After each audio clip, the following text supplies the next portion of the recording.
ভাইরে ভাই, বাংলাদেশে আয়োজিত 2026 সাব চ্যাম্পিয়নশিপের প্রস্তুতি নিতে ইউরোপের যে কোনো একটা দেশে ক্যাম্প করতে চায় বাংলাদেশের বর্তমান হেড কোচ থমাস ডুলি। এছাড়াও কিন্তু বিকল্প হিসেবে ইউরোপের কয়েকটা দেশের সঙ্গে 3-4টা ম্যাচ খেলার পরিকল্পনা করতেছেন থমাস ডুলি, শুধুমাত্র সাব চ্যাম্পিয়নশিপের প্রস্তুতি নেওয়ার জন্য।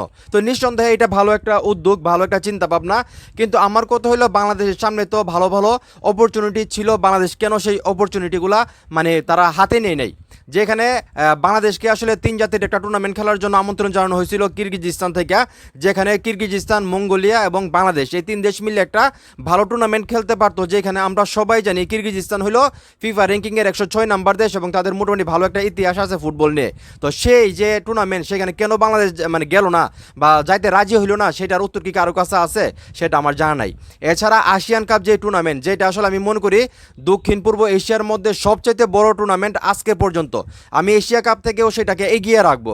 তো সেই টুর্নামেন্টে বাংলাদেশের সুযোগ ছিল, যেখানে চীন তাদের একটা নিজেদের ইস্যুর কারণে তারা চীন এই টুর্নামেন্ট থেকে বের হয়ে গেছে এশিয়ান কাপের চিন্তা ভাবনা কইরা। তো সেইখানে পাকিস্তান ঢুকে গেছে, আসিয়ান কাপ যে টুর্নামেন্ট, সেখানে চীনের জায়গায় পাকিস্তান ঢুকে গেছে, যেখানে বাংলাদেশের সবচেয়ে বড় সুযোগ ছিল এই সুযোগটা কাজে লাগানোর। কিন্তু বাহুফের উদাসীনতা, ভুল, আমরা কি বলবো সেটা আমি জানি না, কিন্তু বাহুফে চাইলেই কিন্তু সেখানে ইজিলি আসলে বাংলাদেশ জাতীয় ফুটবল দলকে ঢুকাইতে পারতো এবং সেখান থেকে 3-4টা ম্যাচ খেলে আমি কি বলবো, সাব চ্যাম্পিয়নশিপের ভালো একটা প্রস্তুতি নেওয়া যাইতো, যে এখানে ভালো ভালো দেশ খেলবে ভাই।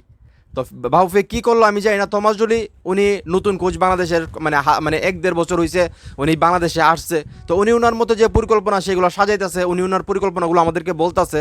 এই যে উনি একটা পরিকল্পনা করলো সাব চ্যাম্পিয়নশিপের আগে উনি ইউরোপের যে কোনো একটা দেশে একটা ক্যাম্প করতে চান, যেখানে আসলে কন্ডিশন ওয়াইজ আসলে বাংলাদেশকে প্র্যাকটিস করাবে বা ম্যাচ খেলবে, বা উনি ইউরোপের যে কোনো একটা দেশের সঙ্গে আসলে 3-4টা ম্যাচ খেলতে চাইতেছেন সাব চ্যাম্পিয়নশিপের প্রস্তুতি হিসাবে। তো এই জিনিসগুলো তো ভালো, কিন্তু আমার কথা হলো আমাদের কাছে যে সুযোগগুলো আসতেছে সেগুলো আমরা কেন অ্যাকসেপ্ট করতেছি না? 3 জাতীয় টুর্নামেন্ট খেললে বাংলাদেশের 3-4টা ম্যাচ খেলা হয়ে যেত, সেখান থেকে যদি ভালো একটা রেজাল্ট আসতো, পজিটিভ একটা রেজাল্ট আসতো, তাহলে সাব চ্যাম্পিয়নশিপে কাজে লাগতো। তারপরে আমরা যদি আসিয়ান কাপটা দেখি, সেটা তো বেস্ট অপরচুনিটি ছিল বাংলাদেশের জন্য। সেইখানে যদি আমরা ভালো কিছু করতে পারতাম, ফিফা পর্যন্ত জানতে পারতো, ফিফা আরও ইনভেস্ট করতো বাংলাদেশের জন্য।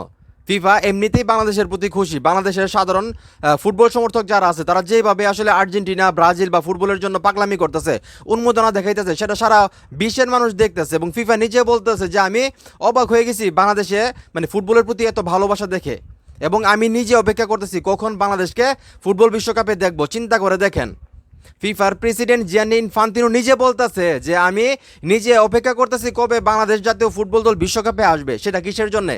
সেটা কি বাফুফের জন্যে নাকি কোচের জন্যে? সেটা হলো বাংলাদেশের যেই উন্মাদনা ফুটবলের প্রতি, বাংলাদেশের সাধারণ মানুষ যেভাবে ফুটবলটাকে রিপ্রেজেন্ট করতেছে, যেভাবে ফেসবুকে পোস্ট দেয়, যেই যা করে সব কিছু মিলিয়ে জিলে বিশ্ব দরবারে এটা একটা আলোড়ন সৃষ্টি করছে যে বাংলাদেশ ফুটবলের প্রতি একটা পাগলামি আছে, এবং সেই জন্য সবাই চাই বাংলাদেশকে নিয়ে খেলার জন্য।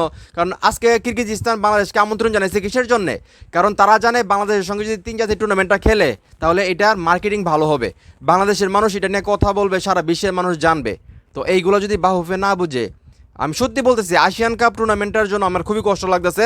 সেইখানে আমি মনে করি বাংলাদেশ যোগ্য দাবিদার ছিল, পাকিস্তানের চাইতে অনেক এগিয়ে ছিল।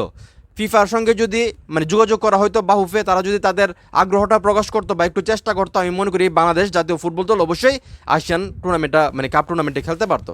তো জানি না ভাই বাহুফে কী করে না করে, এটা তাদের চিন্তা ভাবনা। আমরা চিলাইতে পারবো, কথা বলতে পারবো, প্রতিবাদ করতে পারবো, এতটুকুই, তার বাইরে তো আমরা কিছু করতে পারবো না। তো থমাস ডুলির পরিকল্পনা আমার কাছে ভালো লাগে, উনি প্রায় সময় বিভিন্ন ধরনের পরিকল্পনা নিয়ে আসে। তো এখন যদি আসলে আমরা আসিয়ান কাপ খেলতাম বা 3 জাতির যে টুর্নামেন্ট, সেখানে যদি চলে যেতাম, তাহলে আমাদের এই পরিকল্পনাগুলো করতে হয় না।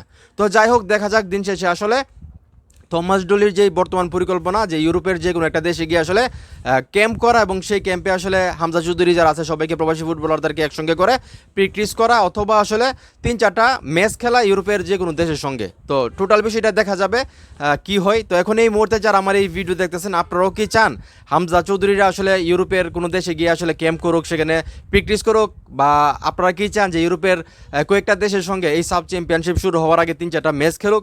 আপনাদের কি চিন্তা ভাবনা সেটা অবশ্যই কমেন্ট করে জানাবেন। ভিডিওটা ভালো লাগলে অবশ্যই শেয়ার করবেন।